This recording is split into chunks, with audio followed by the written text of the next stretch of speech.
Yo guys, welcome back to LeadFoot TV. So today we are doing 5 convertible cars for less than £3,000. The reason I came up with this video idea was because last year we actually bought a convertible car for my girlfriend Sarah, and we did have a little bit of a struggle trying to find something for less than £3,000. There wasn't as much out there as we were expecting, but we ended up picking up something we've been really happy with. If you follow the channel, you probably already know what that is, but I'm going to do a rundown on 5 of the cars that we were like kind of toying between.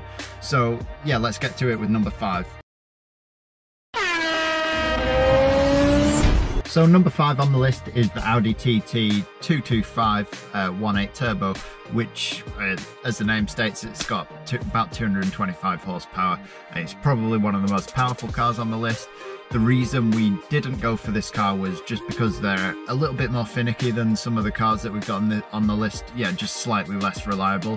If you can find one at the top end of the budget, like £3,000, just get one that's got decent service history, one that's quite low mileage and been looked after, maybe garaged some of its life, then you probably might be able to find a decent car. But £3,000 was maybe a bit low for one of them in like really good condition. So I'd suggest if you were going to go for an Audi TT, maybe just stretch your budget a little bit more and try and get a better one. But you can get them for less than £3,000 if you're not scared of having a bit of a project and something that you maybe fix up a little bit. But yeah, that was the one reason we didn't really go for the Audi TT, was because yeah, they're just not quite as reliable as some of the other cars that we had on the list, although it is definitely one of the most powerful cars we've got on the list. And I think they've aged very well. I think they're a good looking car. They suit being a convertible in my opinion. So yeah, that is why I picked number 5 as 1.8 turbo 225.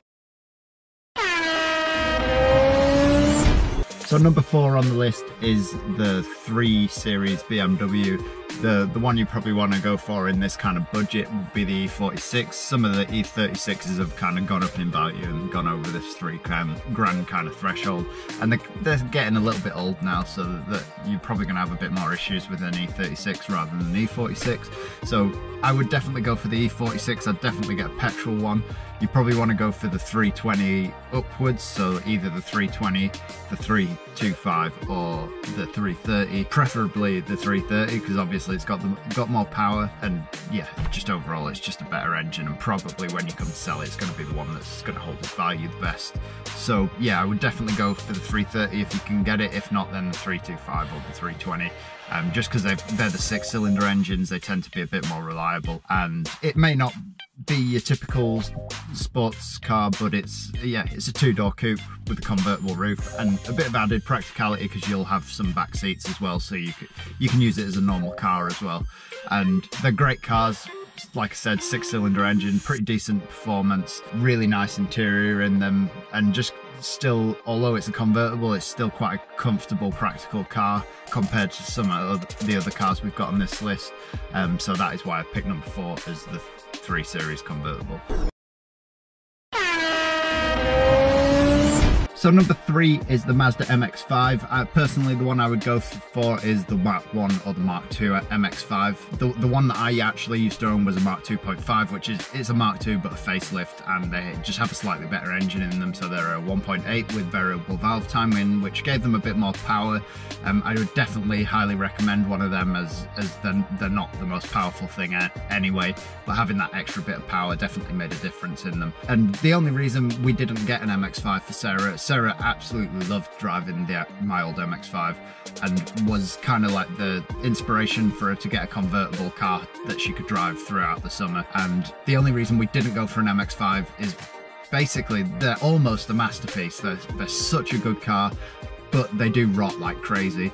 And I had the experience of them rotting with the one that I had, and I used to work at a garage where we used to restore quite a lot of them, and even when they're on low mileage and they've been garaged their whole life, they will almost always have rust on them. So you either want to buy one that's cheap, that needs all the welding doing on it, get the welding done and get it rust proof properly, and then you won't have to worry about it, and then you're probably going to be up towards your £3,000 budget by the time that's all been done. Or you buy one for £3,000 that's just had all the welding and everything repaired on it. That is the only reason I've put the MX5 as number 3 is because they do take a bit of maintenance to stop that rust, and they do need looking after. But overall, a great car, great reliable engine, like really reliable engine, and great handling platform, loads of aftermarket support, and just overall a really great car. So that is why I picked number 3 as the Mark 1 or Mark 2 MX5.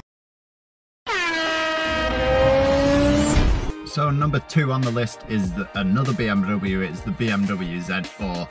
I personally think these cars have aged really well. I think they're a great looking car and really good value for money. When you compare some of the other cars that are on this list, this car kind of like, it's just a way better quality than some of the other cars I've put on this list, interior wise, better engine, and just a really nice car all around. Obviously they're getting old now, so they're not the most reliable things, but they're not horrendous either.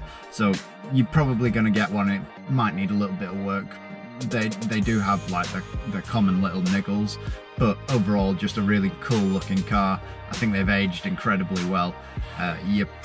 With a £3 budget, you're probably not going to get a decent 3-litre one. You can get a 3-litre one for under £3, but they tend to be really high mileage. So if you're wanting a 3-litre one, I'd definitely stretch your budget and try and get a slightly lower mileage one. But you can quite comfortably get a decent 2.5-litre one for less than £3. I personally would go for that one. I would get a slightly lower mileage 2.5 rather than getting a higher mileage 3-litre one. But if you've got the budget, I would definitely consider stretching your budget a little bit to get a slightly lower mileage 3-litre one, because that is the one that's going to hold its value the best. But yeah, overall a really cool looking car, really nice interior. I think the styling is really cool on them. I think it's definitely a future classic, and I think they'll hold their value really well in the future. So that is why I've picked number 2 as the BMW Z4. Just to quickly interrupt the video, you can now get the LeadFoot TV t-shirts. The link is in the description down below. There's a couple of designs on there. There's one with the animated micro design, the classic LeadFoot TV logo design. So if you want to go check them out, the link is in the description down below. We also have hoodies as well, so if you want to represent the channel, make sure you go check that out. But yeah, back to the video. So number 1 on the list is the car that we actually went with for Sarah, and it was the Mark 3 Toyota MR2 Roadster. And the reason we went with this car was basically because it was just by far the most reliable car on the list. It has a great engine in it. They don't suffer from the rot like MX5 does. Just overall a really great car. It's the only car on the list that has the engine in the back, so it is the only mid-engine car on the list, which is pretty cool because it does make it feel a little bit more sporty. The handling on it is a little bit unpredictable because of that, so if you are wanting to drive it fast, I'd maybe go test drive one first. Sarah doesn't drive the car really fast, so it's not a big issue for her, but they are a little bit twitchy, especially on the skinny standard wheels. But I think they're a great looking car, maybe a bit bubbly in standard form, but I think once you start modifying them, they can look really good. The engine is the same engine that comes in the Toyota Celica as well, so parts are really easy to get hold of for them, and overall it's quite a reliable engine.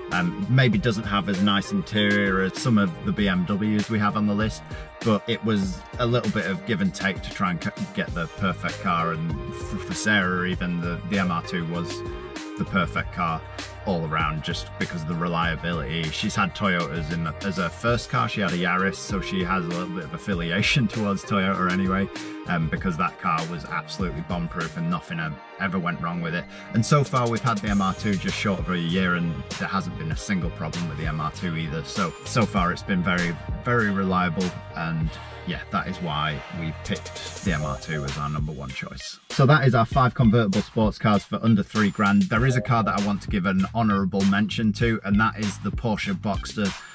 You can just about get a Porsche Boxster for £3 or a little bit more It will have a few little issues, but if you're looking for a car that you can fix up over time and just maybe keep in the garage over winter and take out for a few nice days during the summer, the Porsche Boxster is definitely a great option, because I think it will definitely go up in value over time, especially if you look after it. It's 100% a future classic.